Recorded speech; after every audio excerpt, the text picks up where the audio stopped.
Test one, two, test. Pineapple. Pineapple. All right, how's it sound? Perfect. Perfect pineapple. All right. Ready when you are, sir. They don't know what the fuck they're doing. Do you understand that?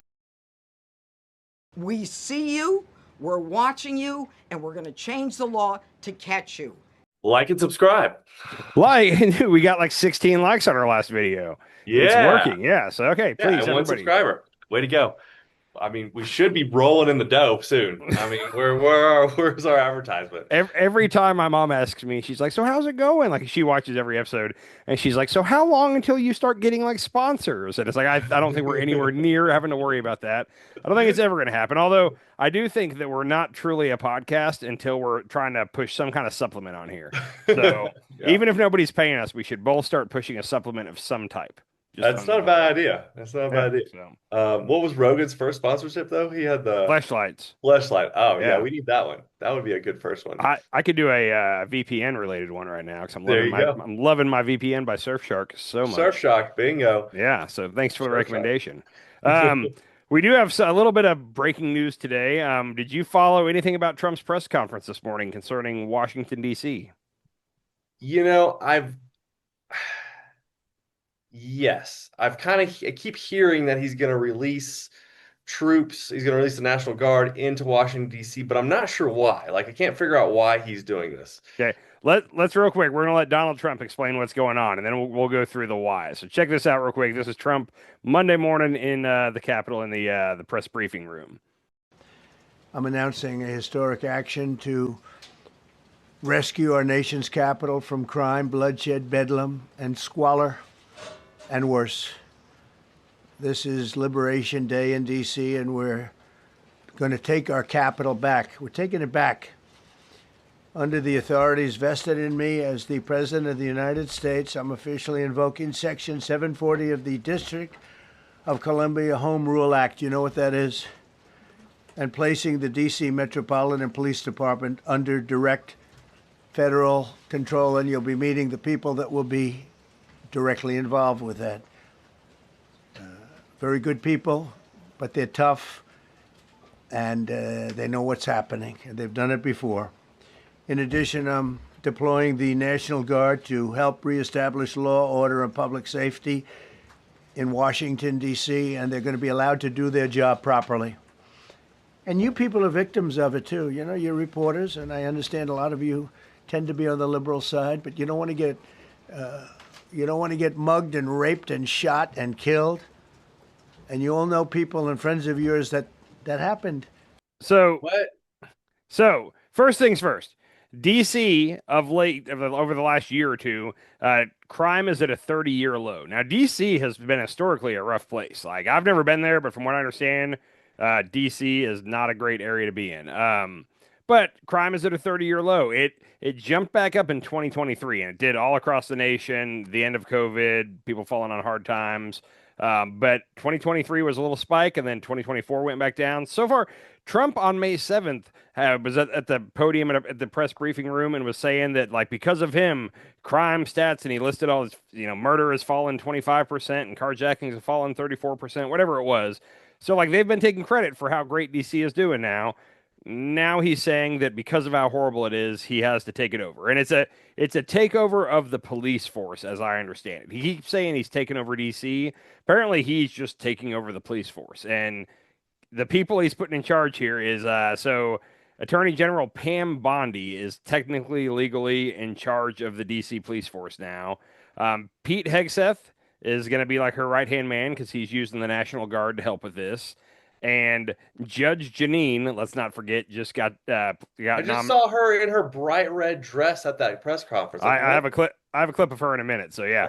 Oh, but so it's basically Pam Bondi, Judge Janine, and Hegseth. They're running DC now. So everything's fine. That's all I can really say. We're good. I mean, the only reason I can think that he's doing this is he's building his own personal army. Or this is a test run. So first of all, he said when it came to January 6th, he consistently said that he didn't have the power to activate the National Guard. It was Nancy Pelosi that had to do it. Nancy Pelosi is the one who didn't activate the National Guard. Well, today he activated the National Guard, and it seems like he now thinks he has the power to do it.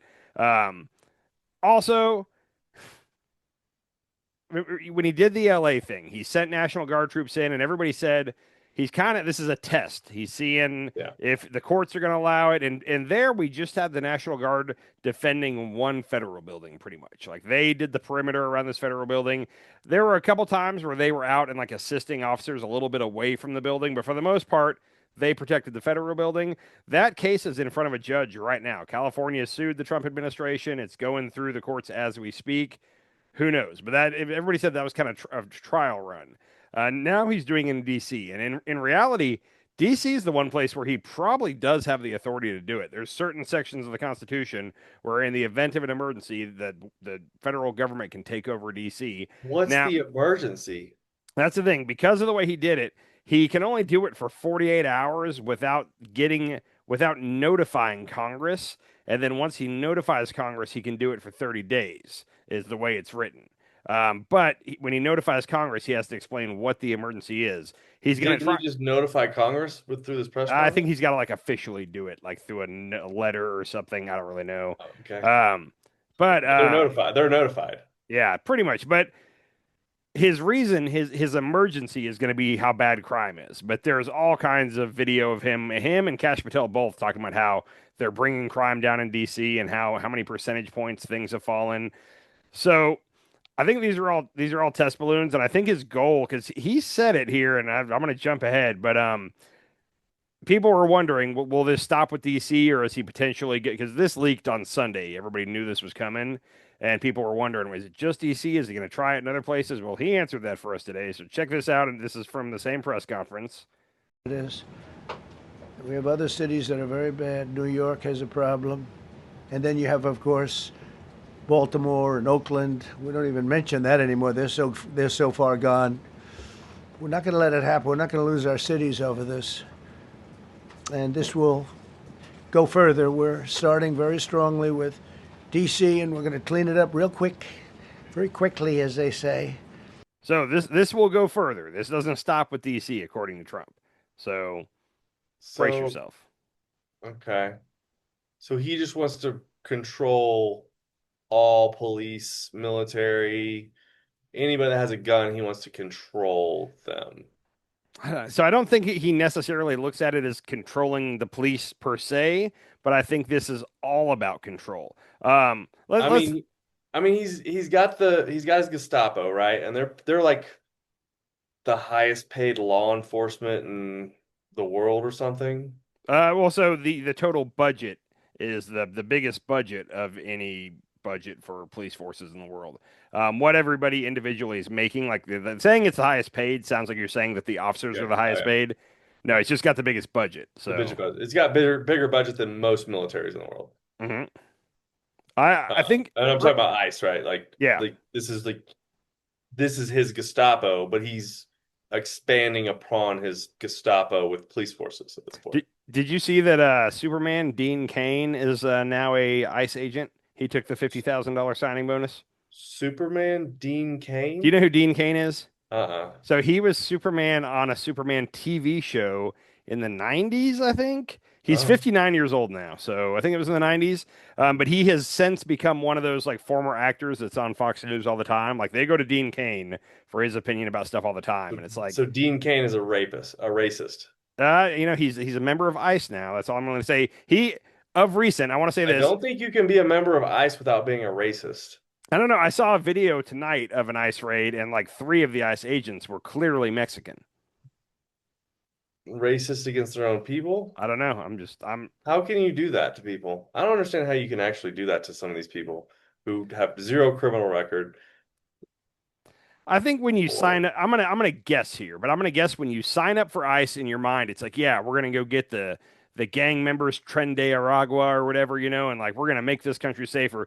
Then you find yourself on raids where you're going to Home Depot parking lots and getting day laborers and stuff. yeah, And I'm sure, like in the back of their mind, they're like, "What? Like this isn't what I yeah. signed up Somebody's for." But abuela, like right in front of their yeah, grandchildren, but at like that point, they're in too deep and they don't why dare. are you arresting grandmothers? I don't know. And the way you look at it, I'm sure, is you're like, everyone should see this and think it's awful. Like I'm telling you right now, half the country looks at it and is cheering it on. Like the It's arrest not of the half the country, grandmothers. right? I mean, I'm going to say 40% at minimum. They're cheering on the arrest of grandmothers Yes. Shouldn't have because been they here think that illegally. grandmother was a rapist. Yeah, shouldn't have been here illegally, is what they're saying. I guarantee you.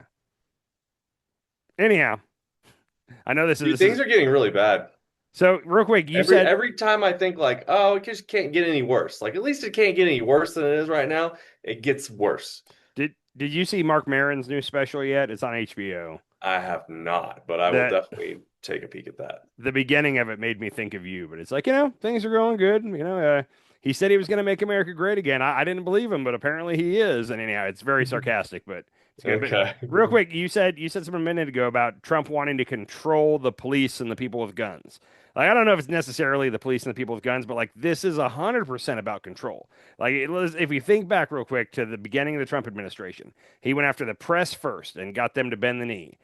He went after the universities, then the lawyers, then the federal workforce, and now he's going for the cities. Like, if you look back at like authoritarian takeovers, there's kind of a playbook of the key sectors of industry and whatnot that you have to get to bend to you or force them to do it. And Yeah. like he's kind of following the playbook. Anyhow, yeah, and Who's in control?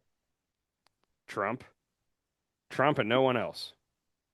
You think he's in control? You think he's the one that's like, I want to take over the police force, or do you think there's somebody in his ear going like, hey, we should do this? Oh, I think that there's a couple different people in his ear that are telling him this is a good job. This is a good deal to do.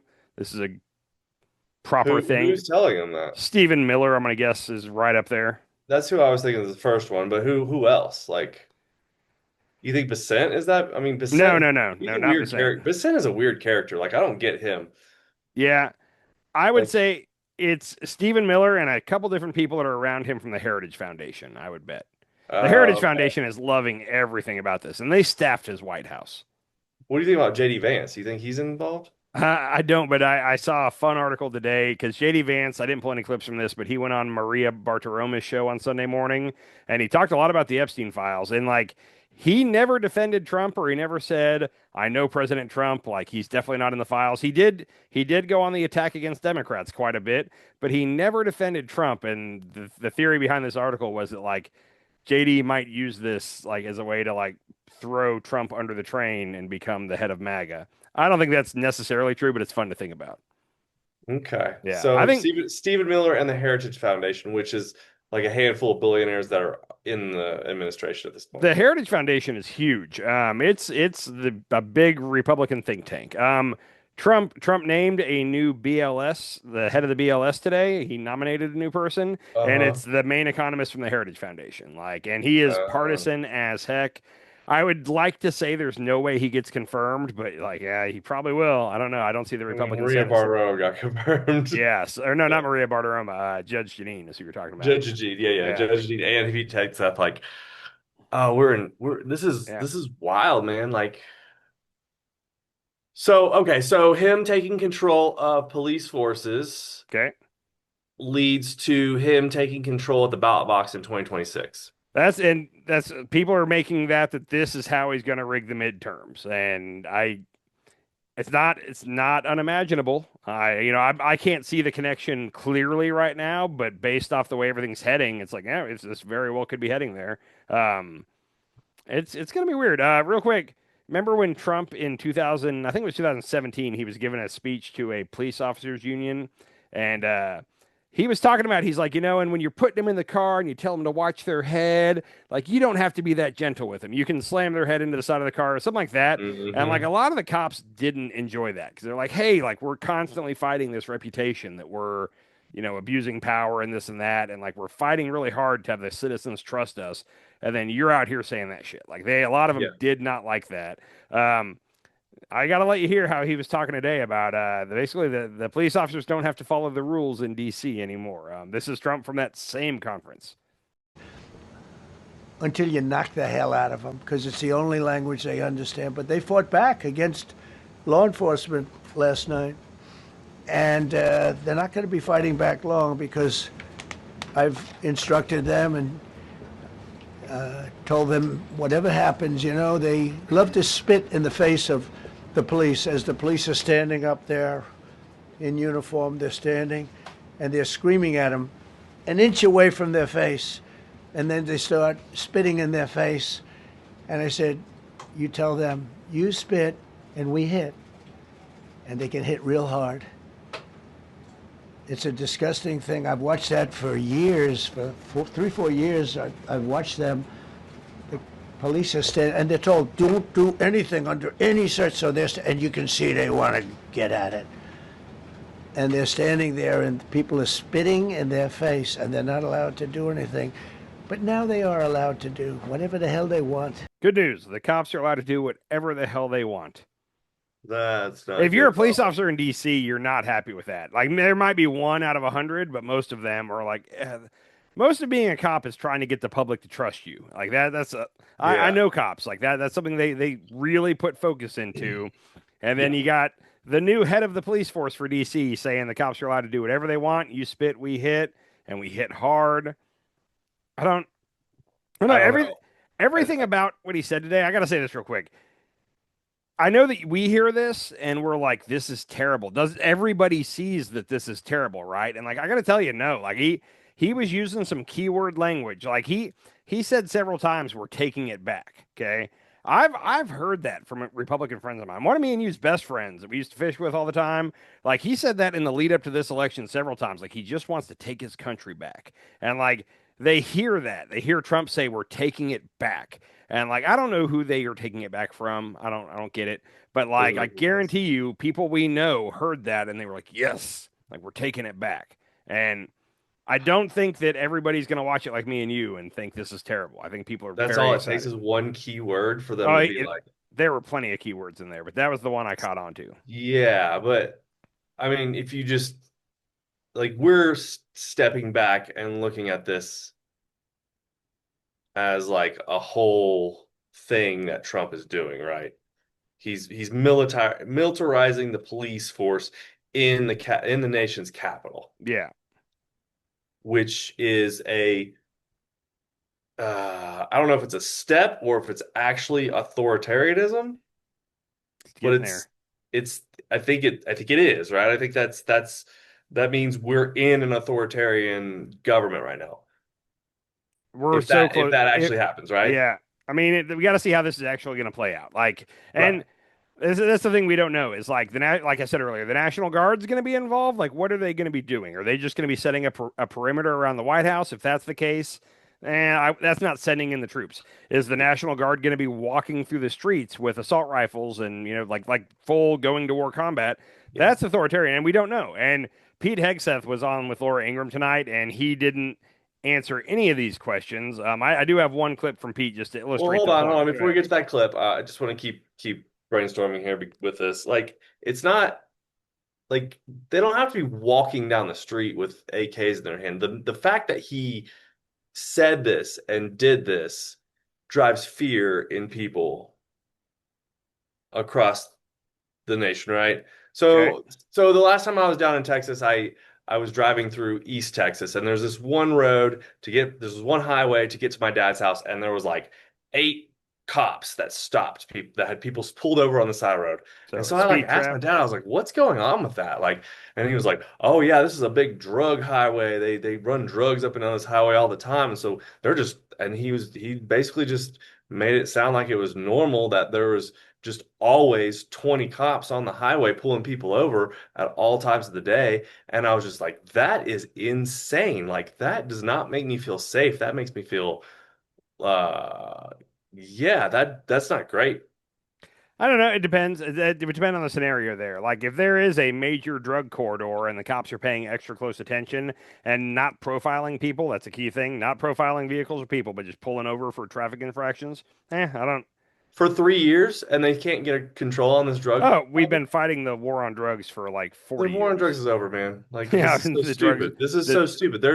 They're pulling people over to get money, intimidate people, and get money. That's all they're doing. Well, they're pulling people over so they can get up there and get their nose close enough to the window to see if they can find probable cause to search the car.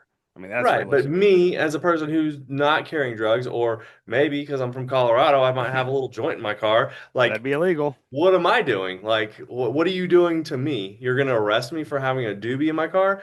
Shouldn't have Like, broke the go law. fuck yourself. This is Yeah, this is not that is an authoritarian like that's not. I got a to stop you there. step. That's not.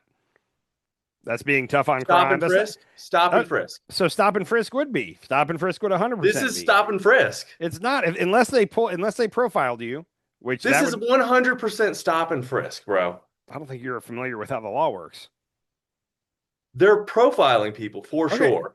So that's what I said specifically is unless they're profiling, if they're just pulling over people for traffic infractions and then getting their nose up and close enough to the window to smell stuff, like that's legal. Now, if they're profiling, if they say, "Oh, look, that car looks like a black guy's driving it, so let's pull it over," that's illegal. I almost guarantee you they're doing that.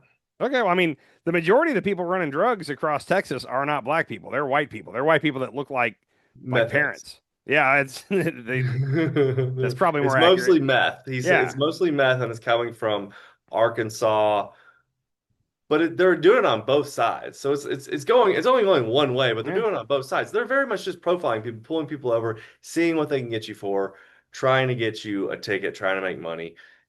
If you can prove their profiling, then you have a great case that can go all the way to the Supreme Court. I And mean, here's the thing, like yeah. if let's just say okay, it's meth. It's coming from Arkansas and you pull somebody over. Like if you have a good detective, the detective will, throw a plea bargain out to the perpetrator to bring in his boss.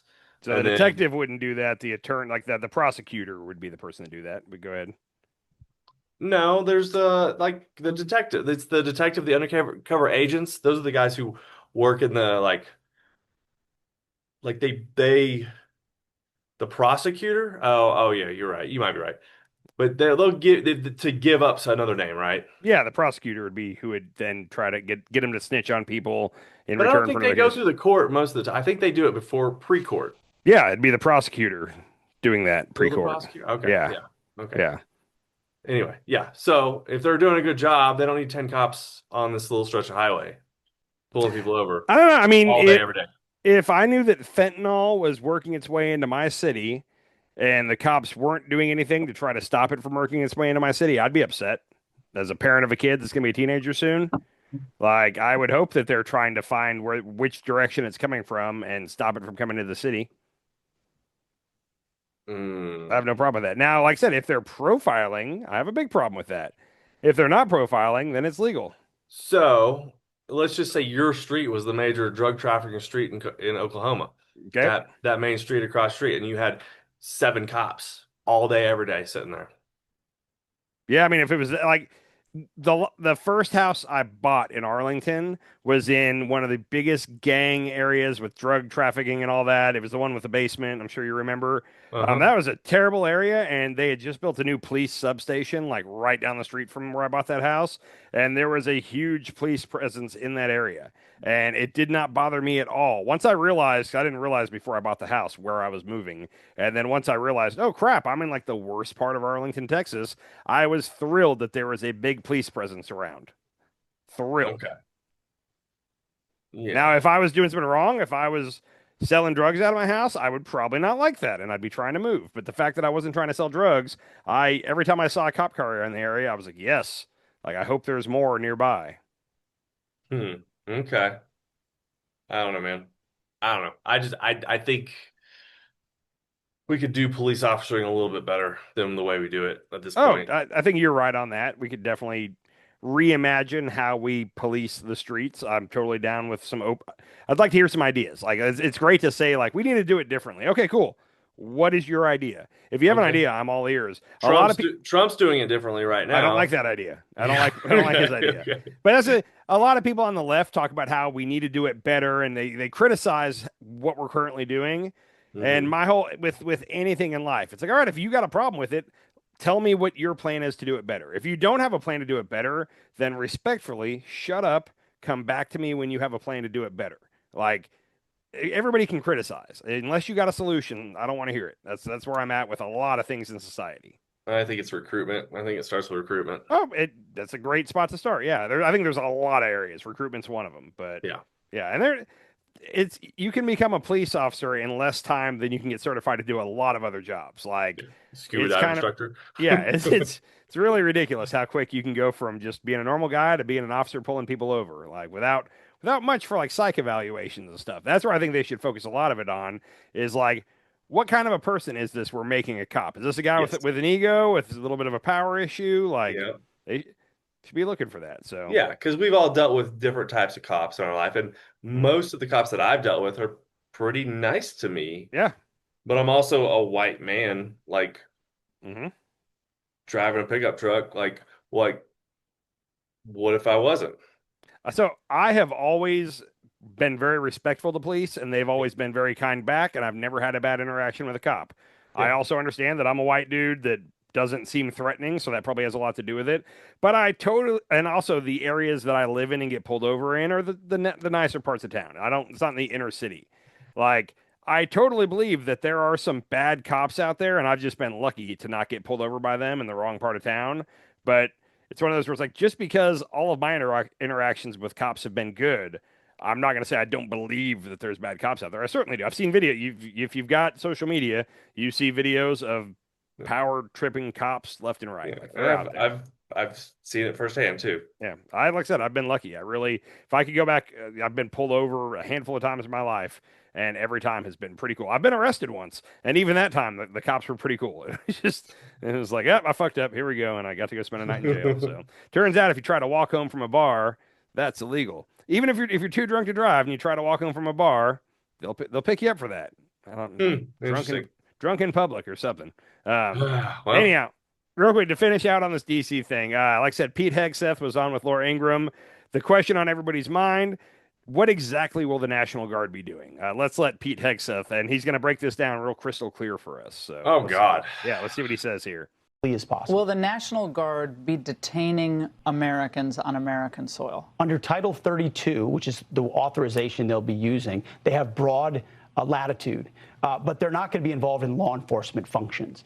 They will be standing right alongside our federal agents like they were in Los Angeles. They're going to be proactive. If you take an action or a shot at them, there will be a consequence. So they're So if going a to be crime is strong. being committed, in other words, and a National Guardsman sees a crime being committed, then what? They can come alongside and assist law enforcement. What if law enforcement isn't on then that they can corner? take. Then they will. I will have their back to ensure they can take the necessary action to protect citizens of D.C. and to protect themselves. So there's no rogue law enforcement going on from the National Guard, but there's also the application of common sense. We're not going to have National Guardsmen sitting there like this, seeing a crime committed and not do something about it. You can help somebody, interdict, temporarily detain like we did in Los Angeles, and hand over to law enforcement. Little back and forth there, wasn't he? He said they have broad authority, but they're not going to be policing the streets. They're going to be alongside the police, but also if there's no cop nearby, they're going to step in and handle the situation.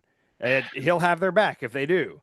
I he didn't really answer the question of what they're going to be doing there. No, I feel like, are there any protests in Today Washington there were people because of protesting in this? DC because of this announcement. It That's wasn't what that I was big just from what I saying. They're saw. just trying to incite protests. And that's where I'll say this traces back to me and you. Like if he starts doing this in every city around the country, which who knows, he might just go after the big cities. I don't know. But like if say he was doing this in Tulsa, Oklahoma, and there was another No Kings protest, probably not going to go. Like at that point, that's asking for it. Like, and that's what he's trying to do is he's trying to silence the people that are protesting him, that are upset with him. That's what he's doing through the media, through lawyers, through the universities, and now through the cities, as he's trying to silence the criticism of him. And it would work on me. Like I said, if they took over the police in Tulsa, I'm not going to the next protest. Like, nope, I got a family. I can't get. And that's one of those where it's not just spending a night in jail. That's getting thrown in an unmarked van and taken to some concentration camp for immigrants somewhere, and they can't find you for a week. Like that's happening left and right to U.S. citizens. So, Oh my gosh, that's it's yeah. crazy. Did you see the protests in Australia? No, what are they protesting? Trump. Okay, well, good place to do it, I guess. like a ton of them. Yeah, I should have pulled up a video.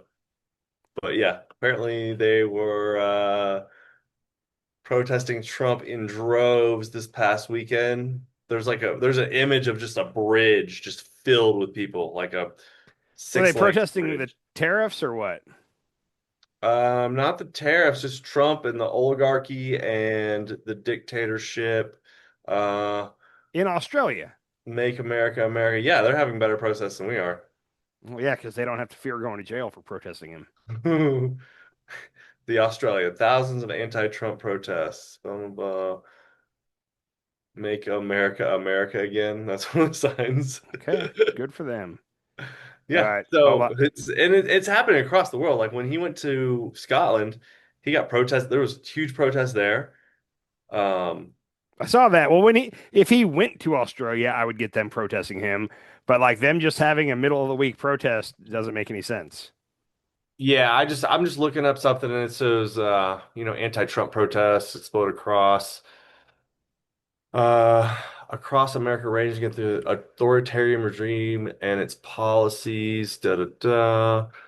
I'll have to look this up. What's the I word? guess I should say thank you for protesting on our behalf, but what they're protesting doesn't really affect them. So, I mean, again, thank you, but I don't get it. Right, right. But it's interesting to see because I feel like once a week I see something where it's like, oh, France had a giant anti-Trump protest, and I'm just like, what the hell's going on? I don't know. I save that for when he actually comes to town, is my thought.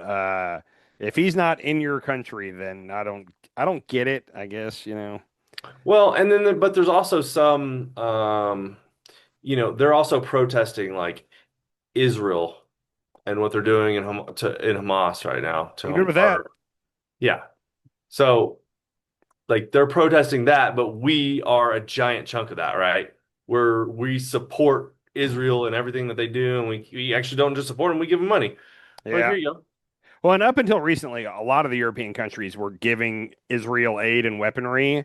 Now, in the past like 3 weeks, a lot of them have cut it off. The key reason that every other country is mad at us is because several times, like the UN has tried to do a resolution, like basically calling out Israel for the starvation of civilians in Gaza. And like we have a veto because we're part of the Security Council. So Mm. like it could be every country voting yes, but if we step in and use our veto, then it kills it. And we've done that. No. We've done that to protect Israel several times in the past 2 years, and that's why every country hates us. We're straight up protecting Israel. So that's a dumb system because like us, China, and Russia are all in the Security Council, which means we all have a veto. So like any country that's really doing some evil shit, if we try to do a binding resolution against them, they're always either on our side, China's side, or Russia's side. So one of those three countries is vetoing it to prevent any That's a real. horrible system. Yeah, the veto makes no sense. So, Yeah, it has to be like so X amount of countries vetoes and then and you I, kill it. I think there's like 8 countries that are in the Security Council, but those are the only three that like utilize the veto. The other 8 countries like are happy to let things go, So it but should be 3 out of the 8. If 3 out of the 8 say veto, then we veto. Or something four out like of the that. eight, or 5 out of the 8. Yeah, however you want to do it. Yeah. Anyhow, real quick before we leave the DC stuff, we haven't got to have a video of Judge Janine yet. We've talked about her a little bit, but Trump let Bondi speak, he let Hexa speak, and he let Janine up there. And I just wanted to get some Janine in here, honestly. I feel like the next time we show Janine, it'll be a clip from SNL of them mocking Janine. But I hope so. there is a thing. They call her Judge Box of Wine. And like, I don't think she was drunk today, but like just the way she talks, if you don't watch her all the time and you just saw her once, you'd be like, oh, that lady's drunk. But it's kind of just the way she yells and a little slurry. But anyhow, here's Judge Janine from the press conference this morning. We need to go after the DC Council and their absurd laws. We need to get rid of this concept of, no cash bail. We need to recognize that the people who matter are the law abiding citizens. And it starts today. But it's not going to end today because the president is going to do everything we need to do to make sure that these emboldened criminals understand we see you, we're watching you, and we're going to change the law to catch you. A little weird. We're gonna change the law. Hold on, what are we doing? Like that's where I'm like, what, authoritarian? What? Hold on, wait. Explain it. Maybe you can sell me on it. Like if there's a good law to change, let me hear it. But like what laws? We're gonna go after the DC Council. The DC Council is who makes the laws. Since they're a district of Columbia, not an actual state, they can make rules and laws differently than states normally do. But like what are we talking about here? Also, she said cashless bail. Trump mentioned that a couple times. She mentioned that a couple times. There's people that say that the whole cash bail system is racist because rich white people that get arrested can afford bail, poor minorities cannot afford bail. I'm not even saying that. But Trump was the beneficiary of cashless bail 3 times in Oh, 2023. So oh, he used it 3 times, but yep, okay. but let's put an end to it. So anyhow, that's it for Judge Box of Wine. There was a good tweet today from you know who Dan Carlin is? I do. The only Hardcore reason history. Yeah, so the only reason I'm bringing him up is because Joe Rogan had him on the show a couple times, and I've heard like the Rogan sphere talk about him a lot. Here's a tweet from Dan Carlin. I'm hoping it gets through to Rogan in that group. Says, for those of you who don't know what authoritarianism looks like, this is it. All gaslighting and previous presidents, all the gaslighting about previous presidents. What about is bullshit. I've been talking about the slide towards this now for 30 plus years. Those earlier concerns were nothing. Now we are here. He goes on. He says, if you can't see this, where did he say? If you can't see this, it's either because of your own partisanship, brainwashing, or cognitive dissonance, or it's something that you wanted all along. Um, I'm hoping that'll get through to the people that are on the Twitter or the podcast bros. Maybe I'll be wrong, but I'm hoping. Also, real quick, you mentioned stop and frisk earlier, right? Did you say something about that tonight? Did, yeah. I listened to a. Holy, Go ahead. I was gonna say this. He says in this, he says, and this isn't partisan. This is the time for choosing. Do you support the constitutional republic or this one person, this one malformed, narcissistic, completely non-empathetic, except for himself, version of an American wannabe Mussolini? Because that's what this guy is. This is a That's solid, historian. man. Dude, this is a historian that studies this stuff. I mean, if you've never listened to Hardcore History, it's a great podcast. Yeah, Um, but like Joe Rogan's had him on to talk before. I think other podcasts have had him on. He's sounding the alarm. So, um, dude. I listened to a podcast today, and I can't remember who it was. I wish I could give him credit, but they were saying that Donald Trump is a product of being in New York in the late '80s, early '90s. There was a mayor, I think his name was David Dinkins, and it was him, and then Giuliani took over right after him. But they did this whole like getting tough on crime thing. Like New York was getting too dangerous. And that's when they instituted stop and frisk, which was a straight up violation of people's constitutional rights. And it ended up getting found to be that way in courts. But it was profiling. It was like, hey, that guy looks like a thug. Hey, up against the wall, frisking him, let me see. Basically, let me see your papers. And, driver's license different, but 1930s Germany, show me your papers shit.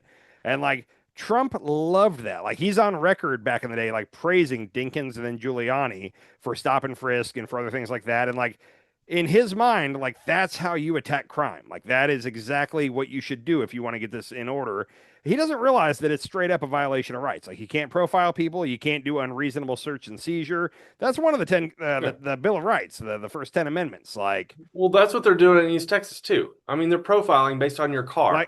Like I said, if you can prove their profiling, you've got a great case. And like the thing is, the only reason I say that I don't believe they're profiling is like the people that are running meth and all that. These are sophisticated networks of people driving drugs across states, and Sometimes. like there's the ones that are moving real weight, like real product. Like When they're was the last time they caught a real weight all the dump? time. I see posts about it constantly. They pull over a minivan. It'll be a minivan with a dude that looks like a soccer dad, and it turns out in the back he had like 400 pounds of meth or fentanyl or whatever. So like, Okay. but that's the thing. If they're profiling, they're only going to pick up the small time. A guy with one joint in his car. Like they're going after the people moving serious weight. And just from the things like I follow certain Facebook and Twitter pages where they brag about every arrest they do, and a lot of times it's a car that you wouldn't suspect. It's a new Camry or Accord. It's a white guy dressed like a soccer dad. Like I don't think I don't think they're always profiling. I think that there are cops that definitely profile. But if you're looking for meth moving across state lines, you're not pulling over the car with the big flashy rims. If you're moving that much weight, your I'm goal not, is if you're moving that much, your goal is to blend in with traffic. Would you agree with that? To not be in something yeah, flashy? yeah. And I think they get, I don't know. I don't know how it's working. Yeah. I'm not even gonna guess how it's working because there's also like people will tell people, hey, there's a sedan. I think they have drugs in their car and they're heading east on I-30 or whatever, you know. Um, I think even if they get that call, they can look for so- that sedan, but then they have to follow them until they break a law. right. So there's a lot of ways for them to do this, but it was just a ridiculous amount of police officers on a highway system, you know, on a Thursday afternoon or whatever. Well, that's how it is though on 287 when you're coming down from Colorado into the Texas Panhandle handle on 287. Yeah. Like there, and like when you for me when I'm driving up to that area, I know that I'm going to drive this even if I have nothing on me. I'm driving the speed limit. There's going to be state troopers camped out in the median looking for somebody to pull over Yeah. constantly. Like they're looking for people bringing drugs in from Colorado. Like I They're just don't looking have to a make problem with that. money. They're looking to make money. Yeah. Like so all those little towns, when you exit New Mexico and you start heading south through the panhandle, like all those little towns, they all have little police stations that have to make their nut. I got pulled over last time and it So was, you know, a $300 ticket or whatever. And it was just me because it goes from 75 to 55 all the way to down to 30. 35 to 45 and it does that 10 times Yeah. between New Mexico and Dallas. So, but And like me and you were talking about two different things here. Because inside those small towns where the speed drops from 75 to 30 and then back up, mhm. that's the local police department. Whatever little city that is, that's their police department. They got a guy sitting right in the middle, sitting right at the sign where it drops to 30 or whatever, waiting and Uh-huh. radaring people. That's bullshit. That's them trying to make money for their city. I'm with you on that. What I was talking about was state troopers sitting in the middle of the highway outside of those cities that are looking for drugs. That's all that they want to go back to their captain and say, look at this. I pulled over this car and he had 6 pounds of marijuana and 8 cartridges and blah blah blah. On my route lately, I have not seen that as much. I haven't seen that really at all in the last, I don't know, 7, 8 times I've driven down back I and haven't forth. made that drive in a while, but would you agree for a number of years there, like Yeah. it Yeah, was a yeah. big deal. When Yeah, Colorado first passed marijuana, passed the legalization of marijuana, there was always cops right there at the sign that says "Welcome to Texas." you know what? Honestly, I'll bet because Oklahoma is now medical, but anybody can get a medical card. Uh-huh. Missouri is recreational. Like I'll bet it's coming in from all there. It used to be only coming from Colorado because that was the only Hmm. state that was recreational. But now it's coming in from every direction, so they're probably not focusing on coming out of Colorado. I would bet. Right. Just Yeah, guessing. that So, makes sense. and hey, real quick on profiling, you said we've been talking about profiling for a while. ICE, I think this was today, ICE asked the Supreme Court to allow racial profiling during immigration raids. So the Supreme Court gets asked to rule on a whole lot every session, and they only agree to look at certain cases. So they have not agreed to look at this, but ICE officially filed the paperwork, and they want basically for the Supreme Court to allow them to use profiling during immigration raids. The way this would apply is right now they look at and you say, hey, there's a Home Depot parking lot with 25 Mexicans. Let's go over there and ask to see their IDs and see if they're legal. Technically, they can't do that unless they have reason to suspect that they are illegal. Like they have to be able to show, like in the case of the Maryland man, Abrego Garcia, like somebody said, hey, that group over there is all illegal MS-13 members. So then they had a reason to go over and ask them for all that. Um, anyhow, What? I mean, I feel like they're already doing that. Why are they so asking the the Supreme problem Court? is now they're having to go in front of judges because all this their first thing was just get them and put them in camps and ship them out of the country, but they're Yeah. losing all those cases. So now they're going to have to start taking all these people in front of judges. Oh, And good. Oh, good. I didn't hear so, about this. Okay. and it's not officially there yet, but that's the way the court cases are all heading. So they're Okay. trying to get out in front of this because every one of these defendants can go in front of a judge and say, "Hey, Your Honor, they had no reason to ask me for my ID. We talked about this a couple weeks ago, but fruit from the poisonous tree, like the Hmm. original reason you stopped me, you did not have a reason to search my car. You then searched it. Anything you find during that search is inadmissible in court because you didn't have a reason to search me." They're trying to get in front of that because that's going to be every immigrant's defense was they only stopped me because I'm Mexican. They profiled me. They had no right to ask. That'll be the defense. Yeah. Yeah. Yeah. Yeah. No, So that's yeah, that's a good thing. yeah. Man, what is going on? I just want to say the Como brothers suck. I've been upset with I never or no, I take that back. There was a period during COVID when Chris Cuomo was having his brother on like every night to talk about COVID and whatnot, and it was Uh-huh. entertaining to watch. Like I enjoyed watching that. It was a little bit of laughter in a very weird, scary time. So I I liked remember them. you had a fanboy of Chris Como, and I was Oh, skeptical. there was a period where I thought I told my mom, watch Chris Cuomo. He's fair and balanced. You'll like him. And now my mom really likes Chris Cuomo. And I'm like, shit. Like, how do I get her to watch somebody else now? And the thing is, he's super pro Israel and he's pro corporate Democrat. So when it comes to the whole his brother versus Mamdani thing, like, more than anything else, the corporate Democrats is the term I'm going to use, but the establishment Democrats, like, they always say the right things, like, yeah, the rich need to pay more, they need to pay their fair share. But then when they get into office, they don't do it because the rich is their circle, it's their donors and their friends and all that. So they say it, but they don't mean it. Mondani really means it, and they are scared, and they can't let him get in. That's why Schumer and all those people are not endorsing him. Mamdani, Yeah. I'm talking about, because like if he gets in, he might really lead it. He doesn't have the power to do it himself as the mayor, but it's part of the movement. They need to kill this movement right now, or else all their donors are going to have to pay more money, and that's Yeah, that's that. horrible that all the donors, all the billionaires might have to pay a little more money Yeah. in taxes. Hmm. Oh God. Cry me a fucking river, you dicks. Yep. I'm with you, but anyhow, was there anything specific about the Cuomo brothers, or was that pretty much it? No, I just keep talking shit about the Como brothers, but I remember today I remembered why I hated Chris Como so much. Okay. Like I remember you had like your fanboy thing and we were talking I and wouldn't I go was that far, but okay. you're a fanboy. Anyway.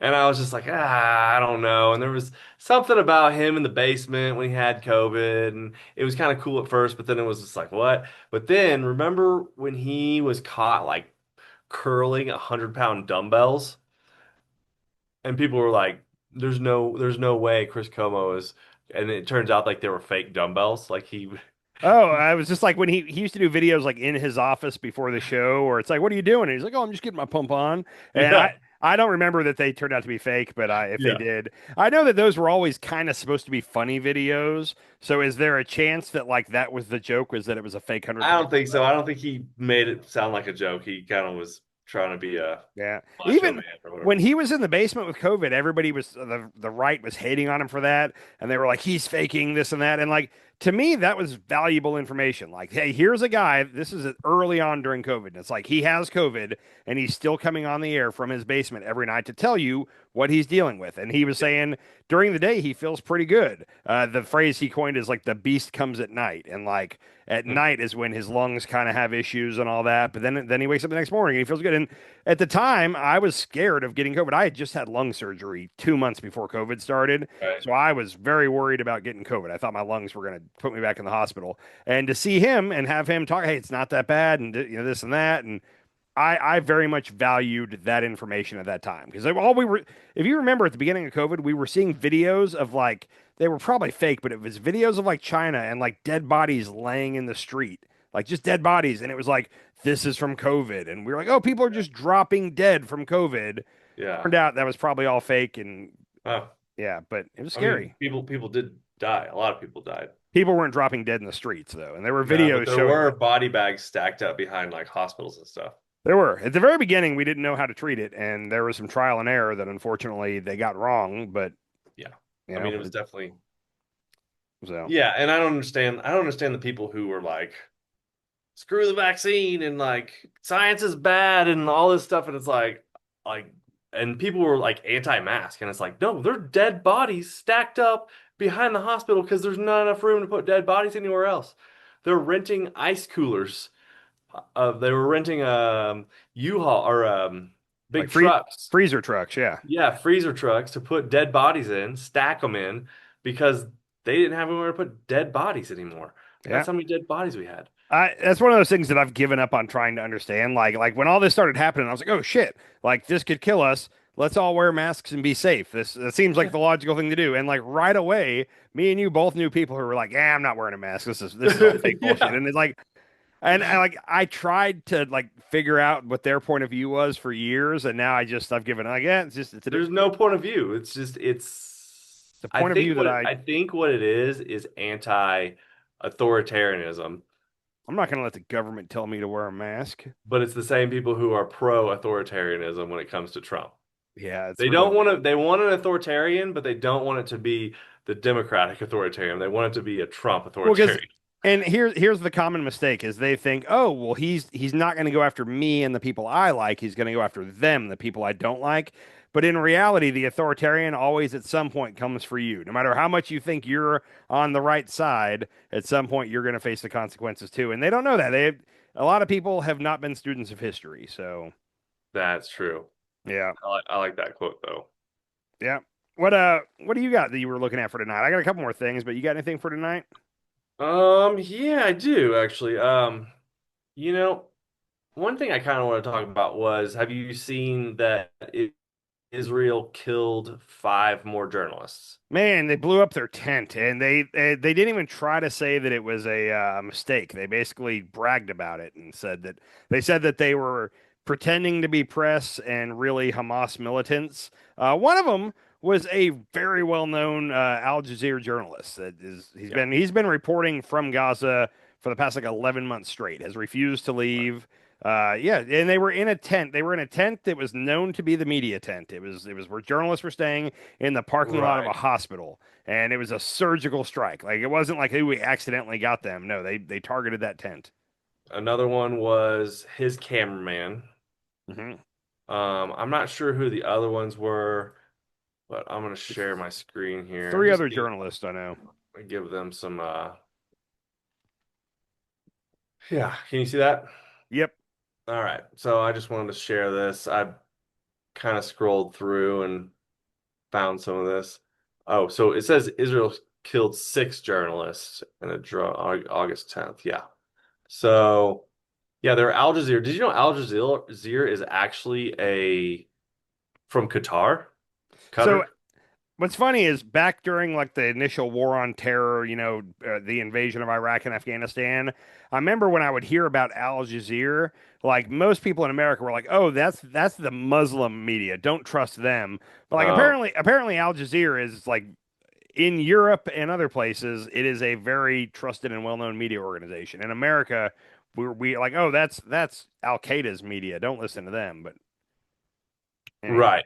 Right. Yeah, apparently these guys were here for 5 Al Jazeera journalists killed by Israeli strike in Gaza. So this is the main guy. I guess he was the main guy who was yeah, he was very well known. reporting, and they've been reporting since the beginning, right? Yep. Um, which is crazy that they would say, "Oh, they're fake journalists."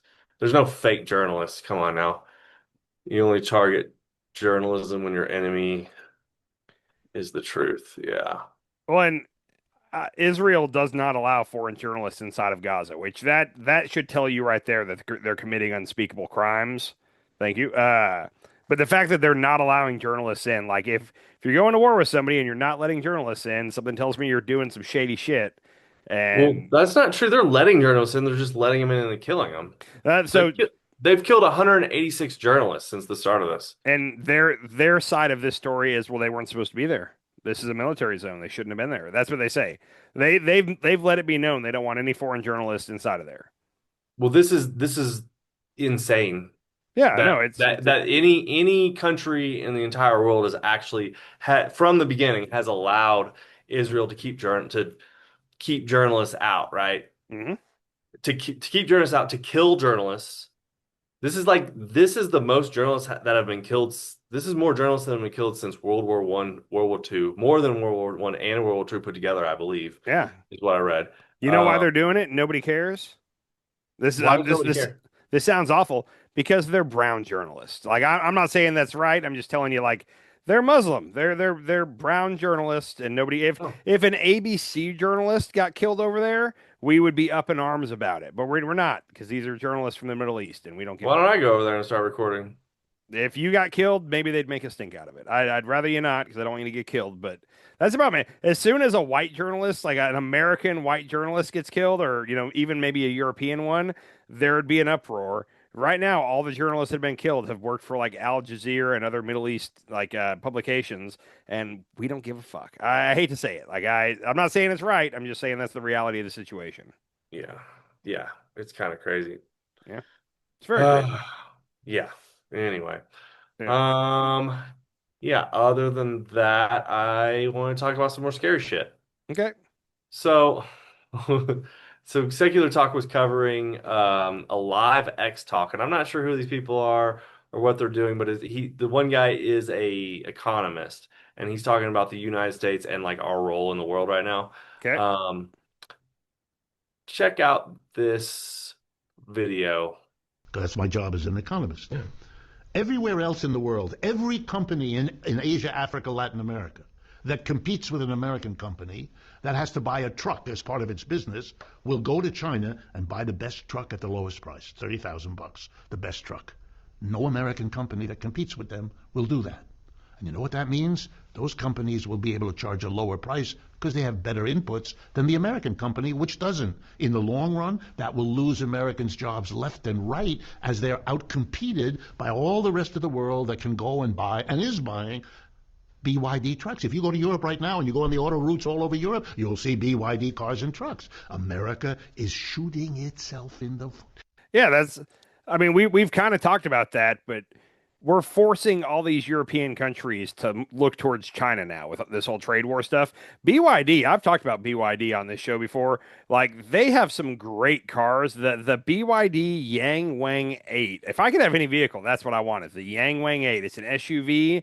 Yeah. It's phenomenal, and we don't allow China to put them here. They make a four-door sedan that is electric and is, by all accounts, a very nice car that they sell for 10 grand American. Okay. If they were allowed to put those here with that price, it would put every American car company out of business. But like they definitely they have our number on that. Right. So here's the thing. I mean, you say they have great cars, but they have the best quality cars and the cheapest cars. Yep. Electric cars. It's the best bang for your buck for sure. Best bang for your, like the best quality and the cheapest cars Yep. and trucks on the market, right? So this is why nobody wants to buy American cars across the world, right? Yeah, and even like Japan, he's really mad. Trump is always talking about how Japan won't buy any of our cars. Well, there's several different reasons. They don't want gas guzzlers. They have smaller streets and smaller parking lots. And then even if you take all that away, if they wanted to let foreign cars in, it'd be smarter to let Chinese cars in. If they let Chinese and American cars in, nobody's going to buy our stuff. You'd have to hold a gun to their head and make them do it. The BYD car is definitely a better value buy. Yeah, and the only thing we're doing, I mean, but still, I mean, I feel like the American cars could be okay. They would just have to compete with what China's doing. I don't know what American car companies are doing right now. I was looking at this the other day. Chevrolet, for example, I'm a Chevy guy. Chevy doesn't make a car right now. There is no car in the 2025 lineup. It's Whoa. SUVs and trucks, and that's it. Wow. They do I have know the that. Corvette. They have the Corvette, but like they got rid of the Malibu and the what's the one shit. Camaro? They got rid of the Camaro. I can't believe there's no Camaro right now, but there's no Yeah. Camaro, no Malibu, and the other one was like like a Gazelle. What was it called? The Impala. Sorry, the Impala. Oh yeah. So they don't make the Impala, the Malibu, or the Camaro anymore. They only have the Corvette, which is out of everybody's price range. Well, so are Ford, their trucks. Their trucks are $65,000. yeah, I think Ford only makes like one car now. I can't remember what it is. What's the cheapest car in the American market right now? How much is it? Like 25, 30? Yeah, the cheapest car is probably 20, 25, and that'd be a little 20. shit box. And you can buy a BYD, which has better quality for $10,000 over there. Yep. So across the world, people can buy these BYD trucks, right? Mm-hmm. Like there's countries that aren't going to allow, like probably, other car manufacturing companies. But here, check out this next video. This tells you why. This kind of shows you why America's going to get screwed. Okay, I'm up. The American empire is over. We're done. We peaked about 12, 15 years ago, and we are on a down. And it's very hard for the American people, which I understand. I am one. It's hard to get your head around that. We've had a century of on the way up, which is a lot more fun than on the way down. But it does happen to every empire. We're only the latest. Look at the British, how far they've fallen. We're in that process. So the problem with the trickle down is, yeah, there might be more jobs, but they're going to be created in China. They're going to be created in Brazil. They're going to be created in India. They're not created here. The best electric vehicles in the world right now, but by uniform global agreement, are produced by something called the BYD Corporation, which probably most folks have never heard of, which is Chinese. BYD, the initials, BYD. They make the best quality, cheapest electric car and truck. All right. You don't see them anywhere in the United States. Why not? Because Mr. Trump put a 27% tariff on them, and Mr. Biden raised it to 100%. And people will be forced to buy U.S. stuff, Right. which then creates U.S. jobs, which So, and what's funny there, they said that Biden raised the tariff to 100%. The American auto manufacturers were begging for it to be higher than 100%. They want it to be like 200%. Because, like, you think about it, that $10,000 four-door electric sedan, if you put a 100% tariff on that, it's only $20,000. It's still cheaper than any Tesla model you can get. So they also put what Trump calls non-tariff trade barriers. So there's 100% tariff on, but then there's also all these other kind of hidden things that make it to where it's just not possible for them to bring BYD. You can't own a BYD in America. Like even if like Sauger from Breaking Points wants a BYD, and he's tried to find loopholes where if he had it shipped to Mexico and bought it from Mexico and brought it over, you can't have a BYD in America. And that's Ford, GM, Chrysler, Dodge, all them. They're begging for that because legit. Here's the thing. You know how I've said there's some tariffs, like a steel tariff, makes sense. We have to have a steel industry here in America in case there's a time of war.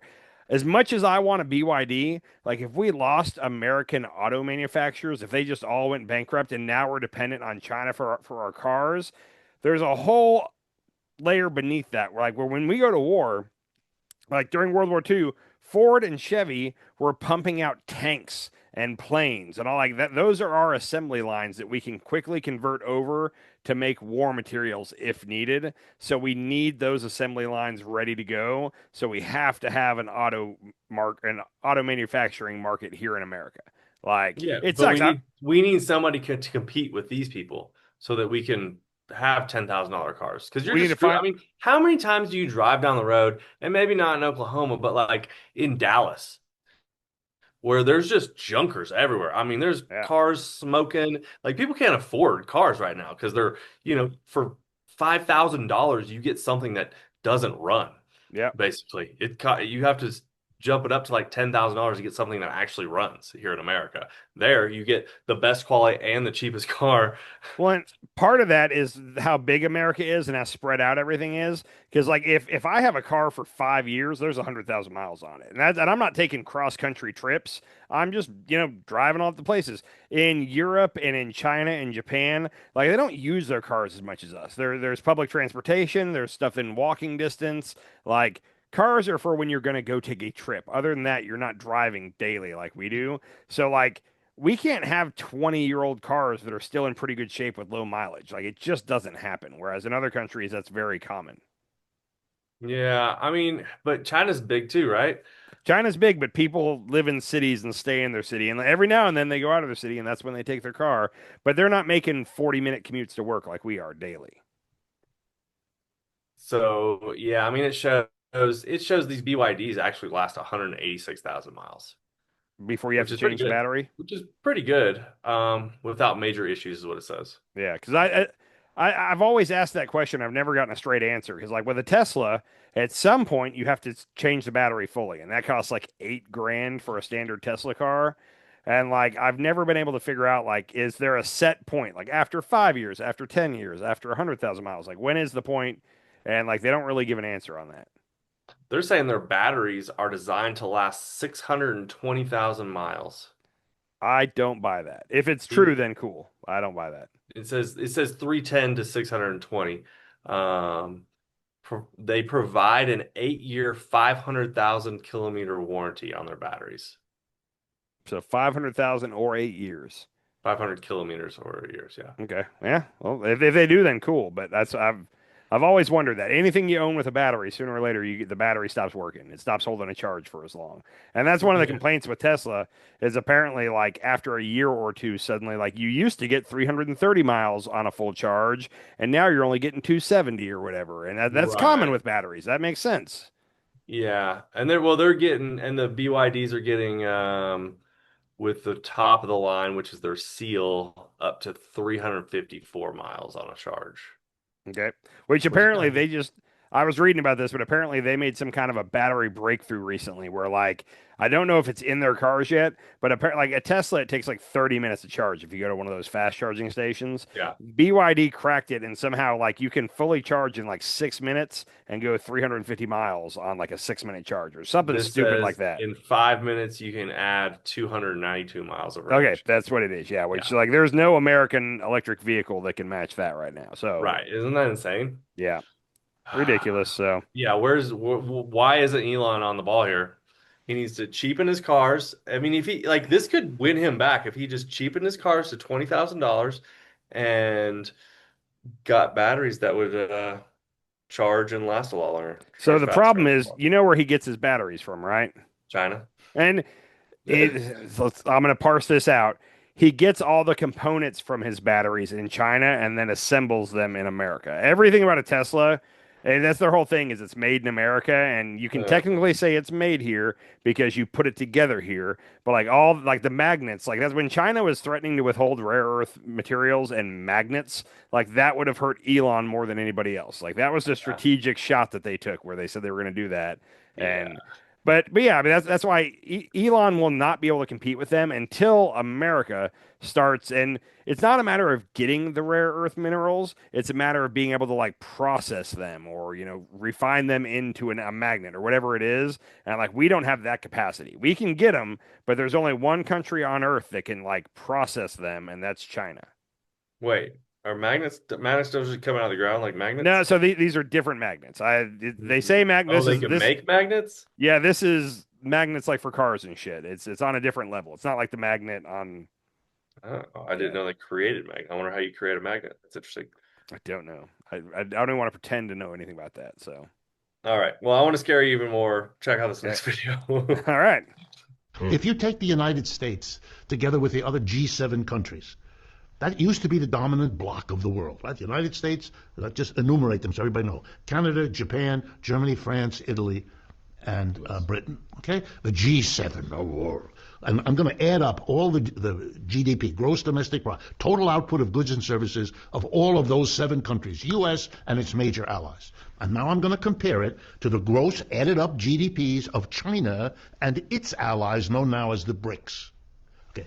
You add up the United States, about 28% of world output. You add up China and the BRICS, it's 35% of the world output.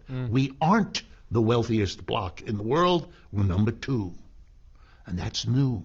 And that changes everything. So that's very true. And me and you have talked about that. China forming all these alliances over the past 3 or 4 months since Liberation Day, where they basically formed an alliance with Japan, South Korea, and the ASEAN countries. I don't remember what all countries those are, but like that's in addition to the BRICS that was already going. Like that he didn't mention this, but the biggest fear with BRICS is they're trying, because right now the global currency that basically all trading and oil purchasing and stuff is done in is the American dollar, and it's the most solid. The dollar is, you can count on it. And that's why all these countries trade in the dollar. And BRICS wants to make it like the yen or whatever, the Chinese. And like that would be devastating to our economy. And the dollar has fallen like 12% since Trump took office. And Trump keeps trying to spin it like that's a good thing. In no way, shape, or form is that a good thing for us. But he keeps trying to say it is. But yeah, I said this so many episodes, but like Trump acts like, oh, we're the biggest market. Everybody needs us. Without us, blah, blah, blah. And it's like, no, that's an outdated way of looking at it, man. Like that's like, we need to be like forging the best trading relationships we can with these other countries. Everybody. Yeah. And the way he's gone about Liberation Day has only further helped China. I've said that so many. Yeah. I'm getting tired. You've said it a lot. I'm getting tired of saying it, but the country that's benefiting from this is China above all else. And they're loving it. They're loving everything we're doing. And eventually they're going to switch it over to the yen. They're just strategically waiting for that right moment to do it, right? Yep. Or maybe it's a slow over time thing. I don't know. But however they're doing, I feel like they're strategic in the way they're operating, and we under Trump are not. Yeah. There's no strategic anything with Trump. Yeah, everything's on a win. Trump has no idea. It's tariffs on, tariffs off. Like, who knows what's going on in his brain? Like, he has no strategic just thinking. He's not thinking strategically about tariffs or the economy or really anything. I don't think. I don't He see any strategic. I think he has people who want certain things, and some of them clash, and some of them go well together. Like the racism kind of goes well with the shooting puppies in the face, but. But other than that, like they're just kind of all over the place. Like, oh, we're going to release Epstein files. They're on my desk right now. Oh no, we can't release the Epstein files because there's certain stuff in there we can't show you. And then it's like, I mean, there's no strategic. How would you say that? Strategic. It's not a plan.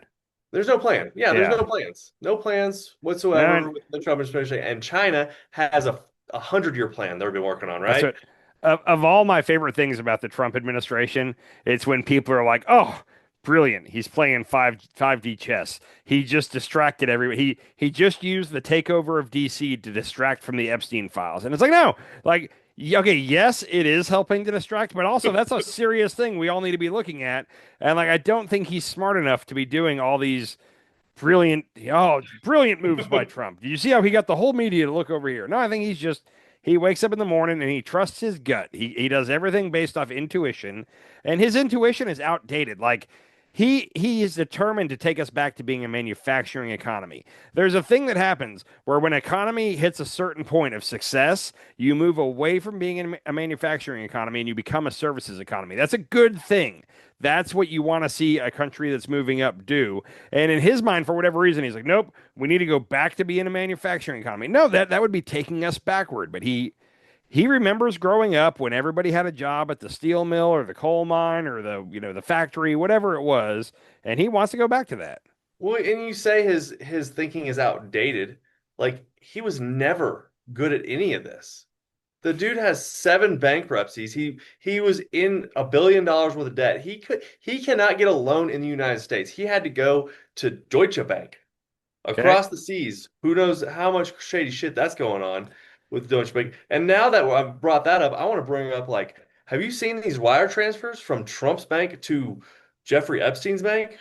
They weren't all necessarily from Trump to Epstein. That's what we don't know. They might have been, but we Right. need the DOJ to release that. Like there's all $1.2 billion worth of shady wire transfers that like we don't have. Apparently the DOJ or the FBI, somebody has records of all this, and there's a couple Democratic senators that are like trying to get the DOJ to release that, not publicly, but release it to the relevant committees like in Congress. And the DOJ is stonewalling on that. They're not going to release that info, and that would be follow the money like that. That's where we'll see what's really going on here. And I think Trump was recruiting girls, and I just read something today. I don't know if it was right or wrong. I probably shouldn't talk about it. It's yeah, creepy. allegedly, you got to say the word allegedly Yeah, a what's lot. that girl's name? Katie something, Oh yeah, the one that filed suit but then dropped the charges. and then killed herself or something. No, she didn't kill herself. She's still alive. Well, that was a different one that killed herself. Virginia Giuffre or whatever is the one that killed herself recently. Okay. The other girl's name's like Katie Millers, and I think that might have been like alias that they gave her because she was only 13 at the time. Yeah. But she's the one that she said that Trump and Epstein both sexually abused her, and then she dropped the charges. That at the time they were saying it's because of threats that she was getting, but then there's also a theory that like she got paid by either Epstein or Trump to basically go away, and that's why she dropped the charges. We'll never know what the truth behind that is. There was a quote from her saying that Trump made her and a 12-year-old girl, she was 13 at the time, and a 12-year-old girl dress up like maids. And after he finished, he told them that they could have done a better job, and then he left. I'll say this. Wherever you read that, I would just be skeptical. Remember when you thought you had all these pictures Yeah. of Trump with Oh, underage? So they very well. I've yeah. never It could seen have been something. if that quote was real from a deposition. I think we'd all know about it.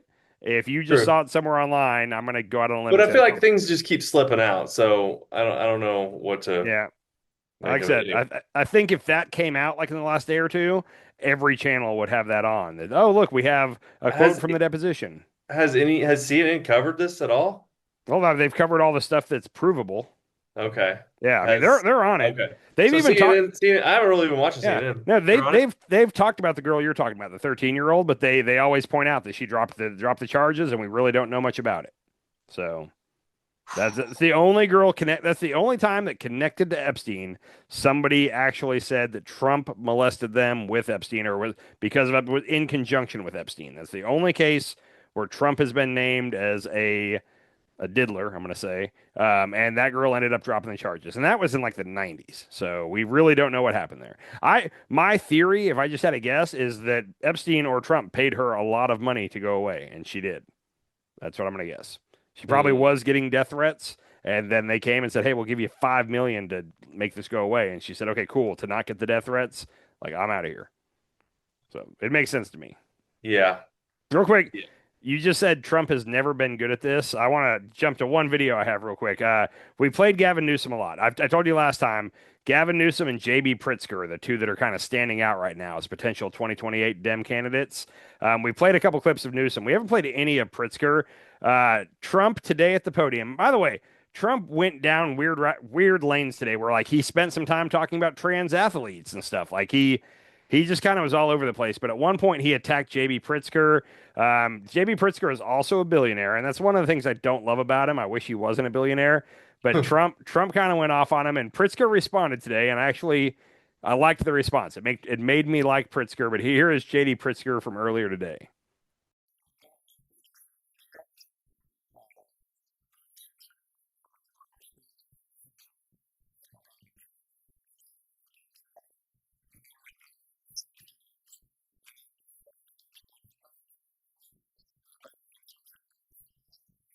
Yeah. And he I don't cheats know. on his wife. And he cheats on his wife. Yeah. He cheats on his taxes. He He could have kept keeps. going there, but I don't know. I just like that. I like that response, and I like the little part at the end of like, oh, and by the way, he cheats at golf. Like, Yeah. I don't know. It made me like JB Pritzker a little bit more. So I'm still hoping somebody better emerges, but right now it's looking like Pritzker and Newsom are pretty much by all their actions recently, they are declaring themselves in the race. I mean, Trump cheats at golf. He's been caught cheating at golf. Everybody says he cheats at golf, and he just keeps cheating at golf. It's, he's gonna and nobody he's playing with is gonna call him out on it. That's the whole deal. I mean, that's narcissism 101, right? I told you about the time Tiger Woods beat him at golf, right? Yeah. Everybody that ever plays against Trump, they always let Trump win because that's what you're supposed to do. And Tiger, I didn't know that or didn't want to play that game, but Tiger was like, "No, I'm gonna fucking beat his ass," and then Tiger did. And everybody, all the other pro golfers were like, "Dude, you were supposed to let him win," and he was like, "No, fuck that. Like, I'm not letting him win." I don't know why I always like Hold that on. story. Why would you want to play with somebody who you have to let win? That's the I don't thing. know. I Like, I don't would know. never play with anybody who I had to like let win. Yeah, I don't. Like, I I would don't just know. not play with them. I would be like, I don't know. Yeah. I'm gonna beat you. If I got to play basketball against Michael Jordan somehow, I was like one shot away from winning, I would so badly want to make that shot and then for the rest of my life tell everybody that I beat Michael Jordan. Like that's all I would want to do. I can't imagine a scenario where I'd be I can't close. believe you just thought about that. I'm just saying that's the best scenario I could come up with on the Michael Jordan fly. could be in a wheelchair and he'd still beat you at Oh, basketball. he would and it'd be bad. Anyhow, real quick, you got time to hear about the Trump and Putin meeting coming up this Friday, only 3 days Is that away. Alaska? Are they meeting in Alaska? Man, I thought it was Alaska, but first of all, yeah, it's happening in Alaska. Okay. I was saving this for a little bit later in this conversation, but real quick, Trump talked about the meeting today. Let's let Trump tell us where he's going to meet with Putin real quick.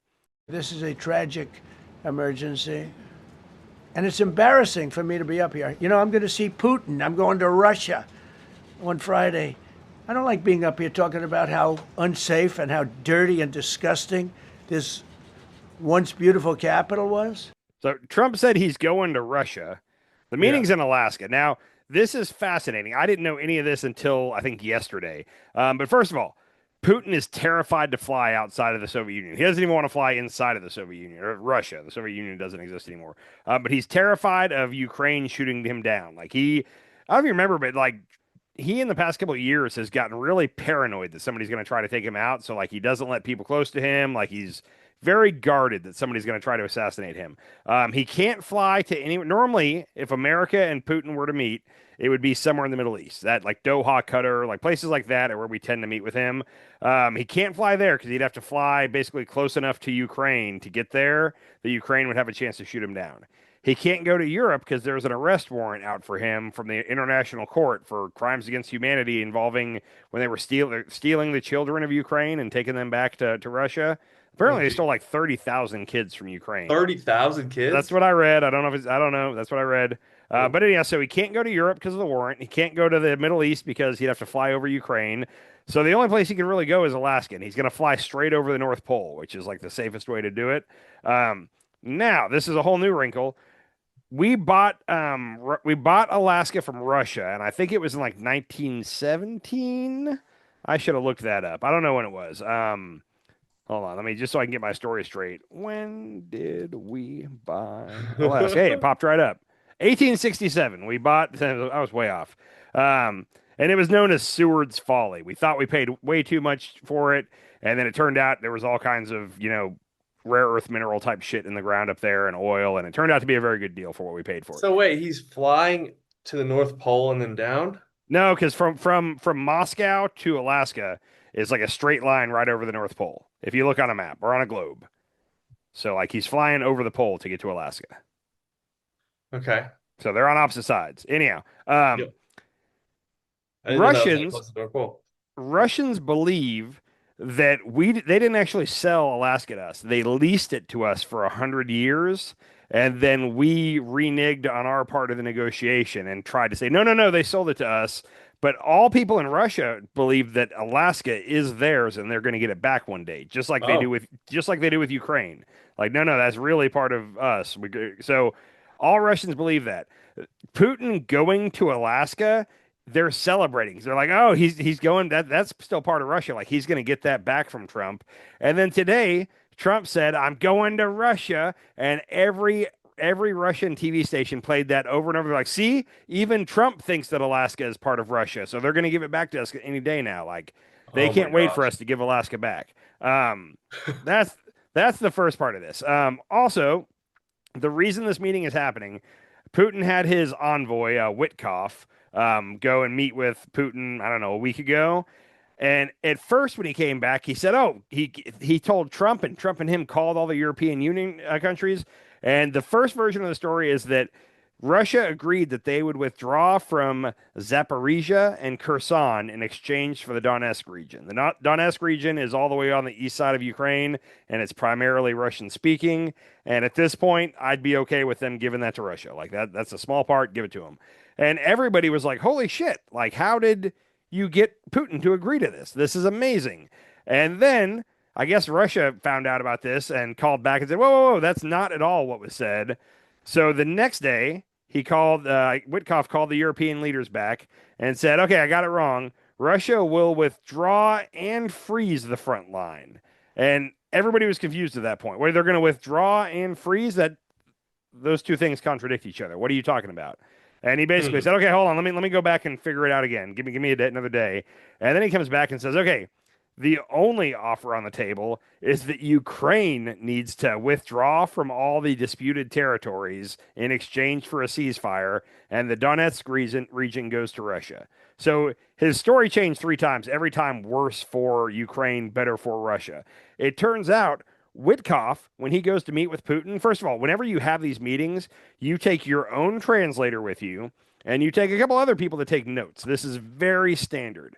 Witkoff has been going by himself and using Putin's translator, which is a big no-no because then it's really unclear what was said, things lost in translation. Why can't they just do things the smart way? Like what is wrong? What is wrong with these people? I think after this mess up, because this was embarrassing to Trump on the national stage because they kept getting their story wrong with the EU. I think there's a solid chance that next time he goes, he's going to take at minimum a translator with him, an American translator. But you, like I said, you want people in there taking notes over what was discussed. Witkoff got back, and he's blaming the translator. That's what's being said behind the scenes. But he's saying, oh, well, the translator must have been lying about what was being said there. But him and Putin have very different views on what was agreed to with this meeting. So you got something you're going to share? What do you got here? Yeah, well, you said something earlier, and I was just like, he's going through the North Pole to go from Russia to Alaska. I guarantee you, this is what I'm thinking. So you know where Moscow is, right? No, I don't actually, but I have typed it in. It's all the way over on the left side of Russia. Okay. So Moscow. Here's Moscow. Boom, boom, boom. We'll zoom out. Okay, so Moscow is here. Okay. So Moscow's there. So then, yeah, so he's going up Yep. through the North Pole and then down to Alaska. Yeah. But so he's doing that because, To stay away from any other country that could possibly get him. yeah, you know what I bet he does is I bet he takes a train because don't they have trains running all through Russia? They do, but he's not. He's gonna fly his. I think it's well known. He's flying over the pole to get to Ukraine, or sorry, to get to Alaska. Yeah, but if people want to kill him, like, why would they tell us that? That's Why would this. it be well known? I'm just saying that's the safest place to fly. The only country that could shoot him down over the pole would be America, and we're not going to do it. But I mean, here's Russia and Alaska, right? Yep, We touch each other, basically. almost. There's like a 20-mile gap. Right. So why wouldn't you just take a train to, I don't know, where would you take a train to? Eminem. And There's take not a, there's not and then much take a over boat there. over to Wales.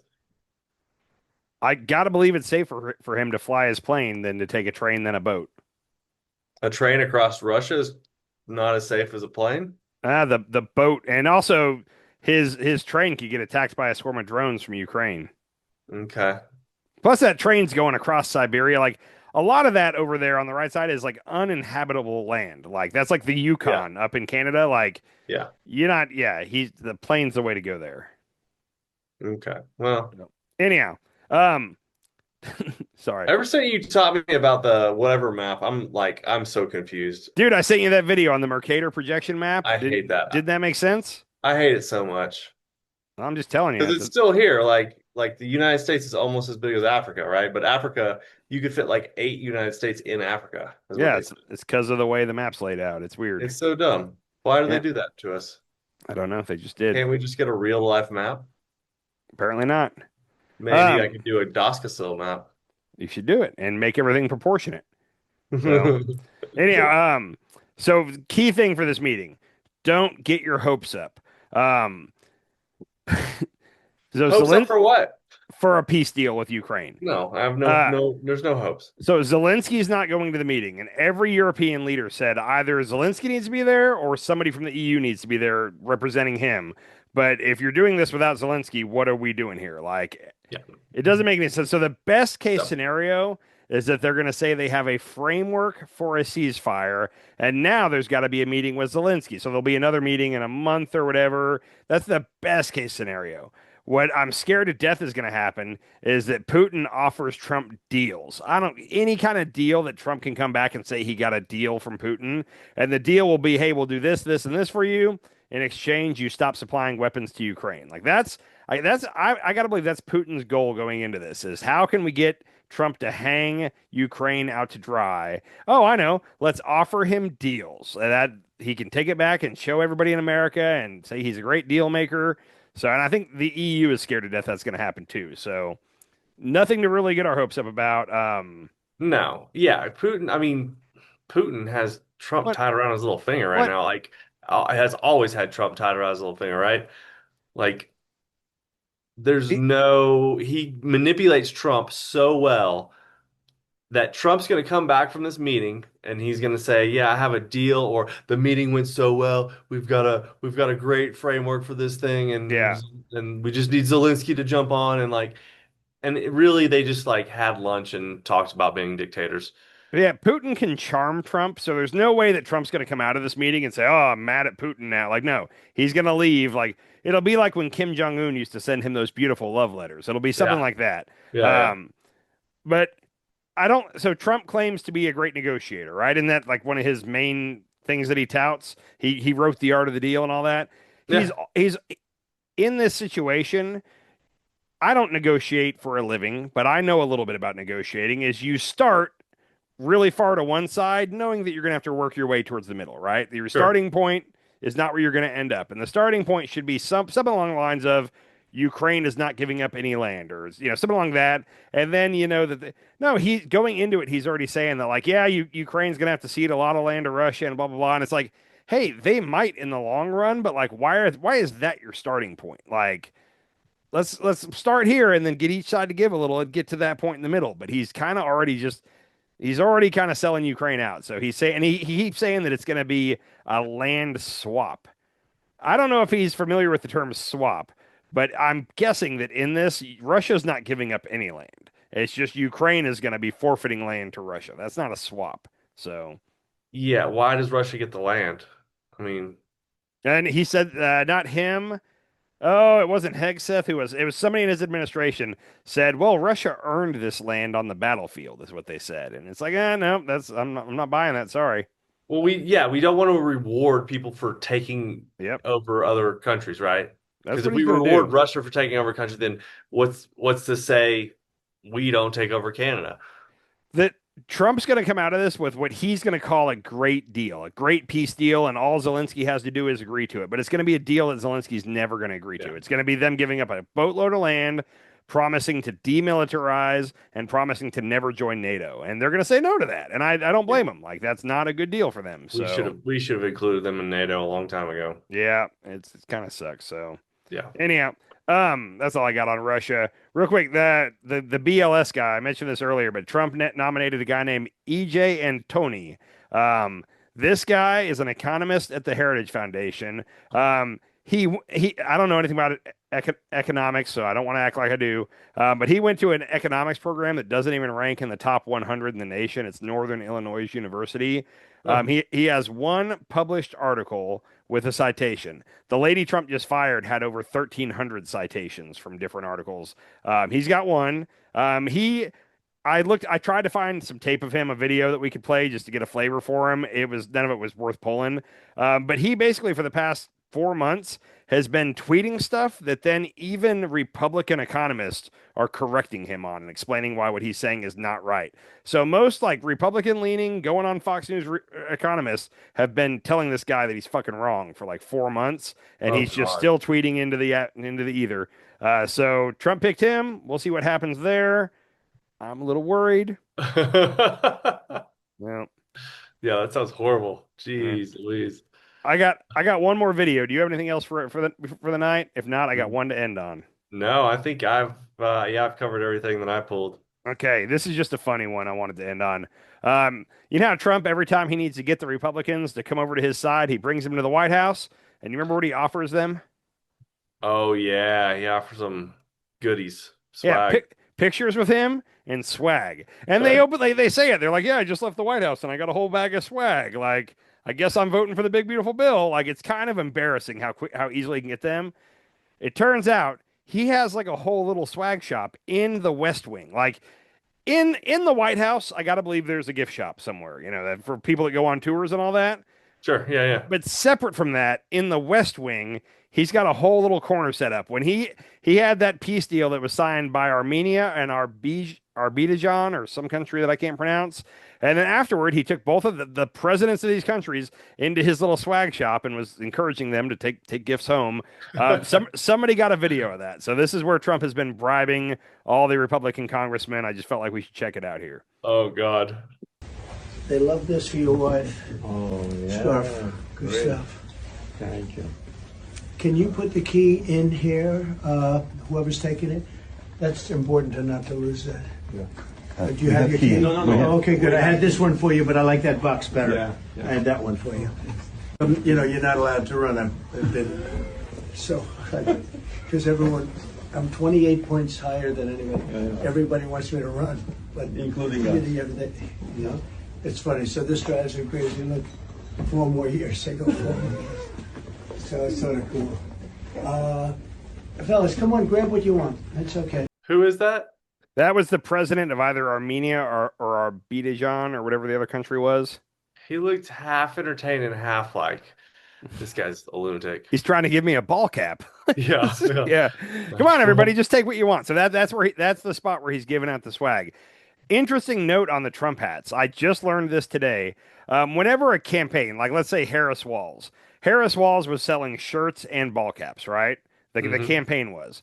If you bought that money, it's reasonable, or if you bought the hat, let's say, it's reasonable to assume that the money was going to the campaign. It was a fundraiser for the campaign, right? Yeah. Apparently, at all the Trump events, rallies, and all that, the booths that are set up with Trump merchandise, the hats and the shirts and all that, go to him directly. They do not go to the campaign. So like the Trump hats, if you're selling it at a rally, I just would have assumed that's going to his pack or whatever.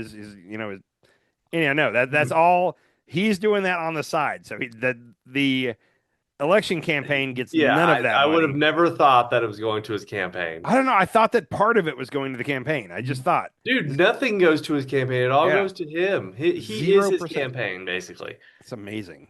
He just takes all that money and pockets it. I mean, this has been the best grift he's ever had, right? He's made so much money since he became president. And the first time he didn't do it well enough, and he realized that. And this time, dude, he is capitalizing. Like he is killing it, yeah. dude. He is ripping everybody off and making so much money as the president of the United States. It's crazy. Yep.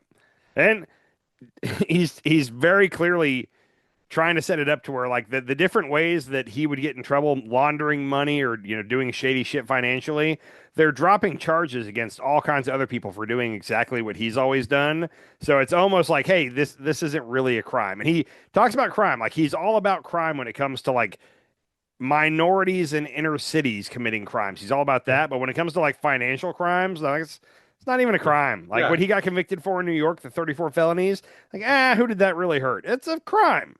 Yeah. Anyhow. Well, I mean, how many of those people, other people, has he just like pardoned because they were Trump supporters and they did some, financial crime or whatever? Like I said, a lot of times he doesn't pardon them. He drops the charges. He has the FCC or whoever drop the charges, and that's his way. Like that guy Justin Sun, the crypto billionaire, that gave him he bought like 75 million in Trump coin, and then a week later, Trump dropped the FCC dropped all the charges against this guy. It's like clearly he bribed Trump for that, but whatever. Like we're not gonna in here. Crazy. Yep. That's all I got for tonight. You got anything else, man? No, I think we're all screwed. So all right. like, subscribe, we're all write us a comment. Yes. Yeah. All right, man. I mean, we got some really good comments last time. I think one guy called us some idiots. That was a good one. Yeah, that's how we know we're doing good. That's how we know we're making it, dude. We got to figure out what subscribers in no time. We got to figure out what supplement we're selling to where every time we get one of those comments, we can offer them a link to our supplement. That's right. We need a supplement. Yep. When you go into the gas stations, those like boner pills that are like Rhino 6000. I'm just going to go buy a bunch of those and start hawking them on here just to see what happens. Rhino 6000. I like it. I hope we get sponsored by them. That'd be a good one. So, all right, man. I'll talk to you soon. Later, bro. Later. Sometimes you eat the bar, sometimes the bar eats you.